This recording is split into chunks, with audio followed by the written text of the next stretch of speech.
I had already signed the departure logs when it happened. The diplomatic mission was over. The treaties were finalized, the ceremonial dinners endured, and the alien council of Varanth Prime had finally stopped staring at me like I was a malfunctioning machine. All that remained was to board the shuttle and return to human space. That was the plan. I stepped into the corridor outside my assigned quarters, carrying a small case with everything I owned in this sector of the galaxy. The walls pulsed faintly with living light, reacting to my movement. Varanth architecture wasn't built, it was grown. Even after weeks here, it still unsettled me. I reached the end of the corridor, and the door sealed shut in front of me. A soft chime echoed behind me. I turned. She stood there, tall, composed, her presence filling the corridor as completely as gravity. Commander Esserin of the Varanth Guard. Warrior. Strategist. The woman who had been assigned as my escort during negotiations and who had quietly saved my life more than once. Her dark, obsidian-toned skin reflected the corridor's light, and the faint bioluminescent markings along her arms glowed brighter than usual. "You are leaving," she said. It wasn't a question. "Yes," I replied carefully. "My ship departs in 12 minutes. She took one step forward. The air felt heavier. "You cannot," she said. I frowned. "Commander, with all due respect, my mission is complete." Her eyes locked onto mine, unblinking, unreadable. "Your mission may be. Ours is not." I shifted my grip on the case. If this is about protocol. The door behind me sealed completely. Esserin raised one hand, palm outward, and the corridor lights dimmed. Then she said the words that stopped my breath entirely. "You belong to me." The beginning, a misunderstood assignment. When I first arrived on Varanth Prime, Esserin barely acknowledged my existence. She walked 2 steps ahead of me during every escort, corrected my posture during formal assemblies, and silently placed herself between me and any perceived threat. To her, I was cargo, valuable, fragile, temporary. Humans worked unusual here. Varanth society valued strength, endurance, and purpose above all else. Emotional expression was private. Attachment was rare.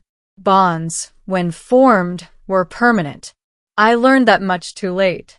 Over weeks of negotiations, assassination attempts, and cultural misunderstandings, Esserin became my shadow. She trained with me when threats escalated. She explained their customs when I was about to offend someone powerful enough to kill me with a gesture. And slowly, quietly, something changed. She began asking questions. Why humans laughed under stress. Why we defended strangers. Why we stayed when leaving would be safer. One night, after an attack on the council chamber, I asked her why she kept protecting me so fiercely. She answered simply, "You matter." At the time, I thought she meant politically. I was wrong. The middle. The bond one didn't see. "Commander," I said now, standing trapped between a sealed door and a woman who could overpower me without effort, "I don't belong to anyone." Her expression didn't harden. It softened. "That is where you misunderstand," she replied. "On Varanth, belonging is not ownership. It is responsibility." She stepped closer, but not threateningly. Intimately. "When you stood between me and the plasma blade in the council chamber," she said quietly, "you invoked a binding act." My stomach dropped. I did what any person would do. "No," she corrected. "You did what a bonded protector does. You chose risk without obligation." I remembered the moment, the assassin strike, my body moving before thought. I hadn't considered consequences. Esserin continued. I reported it. The council reviewed the act. My voice was tight. And they ruled the bond valid. Silence filled the corridor. "You never told me," I said. "You were not ready," she replied. And neither was I. I exhaled slowly. So what happens now? Her bioluminescent markings brightened. Nervousness, I realized.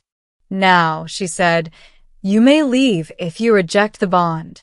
The door behind me flickered faintly. And if I don't? Her gaze held mine. Steady. Honest. Then you stay. By choice. As my equal. The choice. I thought of Earth. Of familiar gravity. Familiar skies. Familiar loneliness. I thought of Varanth Prime. Dangerous. Alien. Alive with purpose. And I thought of Esserin. Of how she listened without judgment. Of how she stood beside me, not above me. Of how, despite all her strength, she had waited, never forcing, never claiming until now. You could have ordered me to stay, I said. She nodded. Yes. But you didn't. No. I set my case down. If I stay, I said slowly, it's not because of tradition or obligation. She inclined her head. That is the only acceptable answer. I met her eyes. I stay. The ending. What belonging truly means. The door behind me opened, not because she commanded it, but because the system recognized my decision. Esserin didn't touch me. She didn't restrain me. Instead, she stepped aside, giving me a clear path to leave. I didn't take it. Later, beneath Varantha's twin moons, the bond was acknowledged, not with chains or ceremony, but with shared oath. Not ownership. Partnership. Weeks turned into months. I became something new, human ambassador, Varanth protector, bridge between worlds. Esserin remained who she was, warrior, leader, guardian. But now, when she stood beside me, she did so not as my captor, but as someone who had chosen me.